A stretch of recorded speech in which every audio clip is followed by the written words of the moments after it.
We knew exactly how to build confidence in our children. It was called self-esteem. And for a couple of decades, we had the self-esteem movement. And during that movement, we knew that we wanted to make every kid feel as special as we possibly could. We taught coaches not to criticize kids because kids had tender hearts. We started out kindergarten curricula where kids would fill in the outlines of butterflies, and the teachers were taught to praise every butterfly. Look at you, your green is beautiful. Look at those stripes, you're such a great artist. And then the butterflies would get put up on the walls, and when they would get put up on the walls, the lesson for the day was, kids, each of you, you're as special as a butterfly. The next day they would cut out snowflakes, and every snowflake looked different. They'd get put up on the walls, and every kid got praised. Look at you, you're all as unique as snowflakes. Parents were taught to praise their kids' every interaction. Look at you, Tommy, you're coming down the sliding board. Look at you, you're doing it, you're brave. You're so brave, and you're smart too, Tommy. Never giving credit to gravity. It was all about the kids. And what ended up happening? We wanted to praise our kids so that they'd feel good about themselves. But what ended up happening is we ended up having kids who had some of the highest levels of anxiety and depression that we've ever seen. We have kids who felt like they needed to be the center of attention. And when they weren't, they felt bad about themselves. And when they had real emotions like sadness, they felt particularly bad about it. Why? Do you ever have those days where you don't feel as special as a butterfly? Well, we didn't tell the kids that that was okay.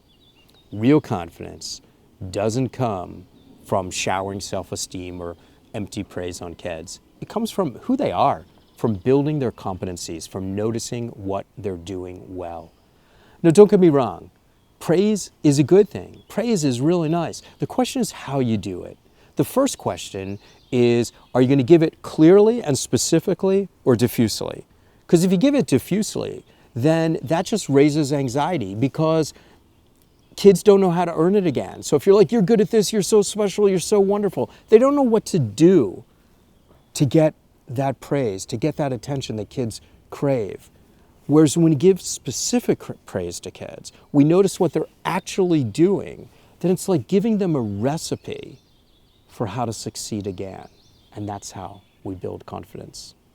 You know, we learned so much about this from the work of Carol Dweck, who really has summarized this in what she calls the mindset, where people either have a fixed mindset, meaning you see yourself as exactly good at something and you don't want to take too many chances, you don't want to think outside the box because you really see intelligence as something you have or don't have, versus a growth mindset, where you see all sorts of possibilities and opportunities for growth. You love feedback, you love thinking outside the box, and you love working hard because you know that you grow through experience.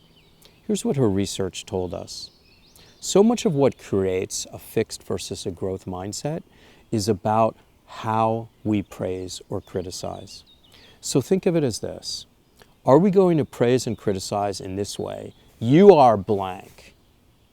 Versus, you did blank, and as a result, this happened.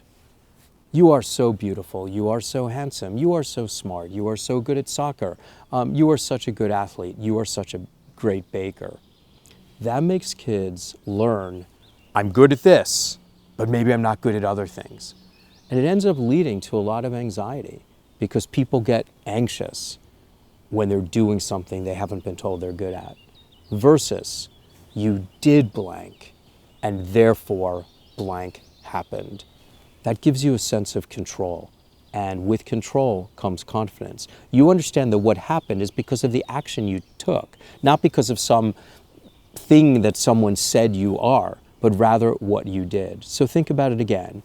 You are blank versus you did blank, and it led to this outcome. You are so smart versus you studied really hard and that's why you did well on the test. You are such a great athlete versus you really marked your opponent. You were always thinking 3 steps ahead of him and that's why you made the goal. Who's going to have the control? Who's going to feel like their actions mattered? Who's going to try harder? Who's going to have real confidence versus a fear of failure? Again, who's going to have the fixed mindset that says I can't change versus the growth mindset that says when I put my mind to it, I can do anything. The next thing we want to talk about when we're thinking about confidence is, are we catching our kids doing good? You know, when your kid was 2 years old, you knew exactly how to discipline him, right? What you did is you caught him being good and you redirected him when he wasn't. And then our kids become adolescents and we tend to focus on just what they're doing wrong. We've got to go back to catching our kids being good, to show them what matters to us so that they can do it again. Next, where are you going to set the bar, right? How and where you set the bar makes a big difference in how confident your kid is going to be. Do you set the bar so high that your kid can never reach it? In which case, that kid's always going to feel like a failure. Do you set the bar so low in such a way that your kid says, does she know me? Does she know what I'm capable of? Where do you want to set the bar? So that when your kid stretches, they can reach it. That's what builds confidence in kids. You know what your nightmare is for kids? Kind of the opposite of confidence, perfectionism. Kids who feel like if they're not good at everything, they're not good at anything. Perfectionists don't like themselves. Perfectionists have a tremendous fear of failure. And when you have a fear of failure, you can't build your competencies, and therefore you can't grow your confidence. What we have to help people understand is that people are uneven.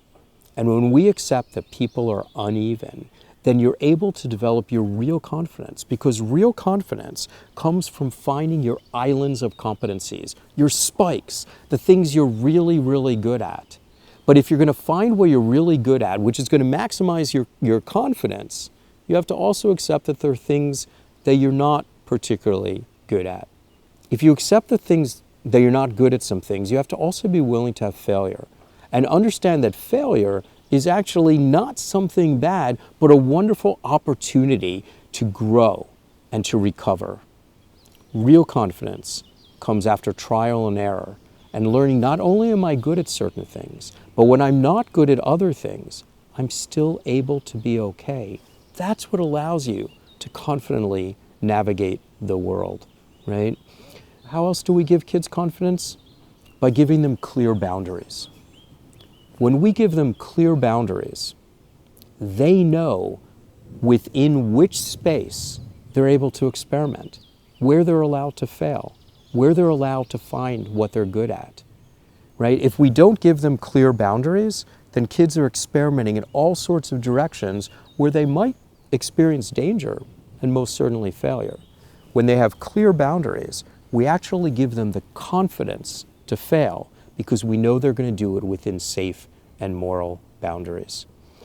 You know, really, confidence more than anything comes from the security of being connected with other human beings, right? Knowing that people care about you and that they see you is what gives you the confidence to know you're worth something. To begin to understand how much this really matters, I think it's important to remember what adolescence is about. Adolescence is about asking a fundamental question. Who am I? Am I capable? Who will be attracted to me? What am I going to do in the world? This is coming at a time where you're also having all sorts of hormonal changes in your bodies and all sorts of things going on, where friends are changing from one moment to a next. There's a lot of opportunity to lose your confidence, right? But when we are there, thinking about kids and seeing the best in kids, we don't see kids as self-centered. We don't see kids as selfish or thoughtless or incapable. We see kids as the experts in their own lives.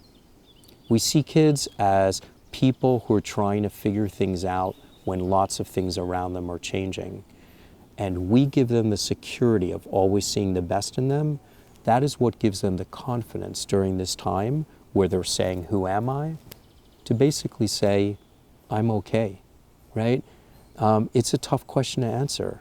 But among the many answers to who am I, what we want more than anything, if our kid's going to ultimately be confident, is that they say, I'm somebody worthy of being loved.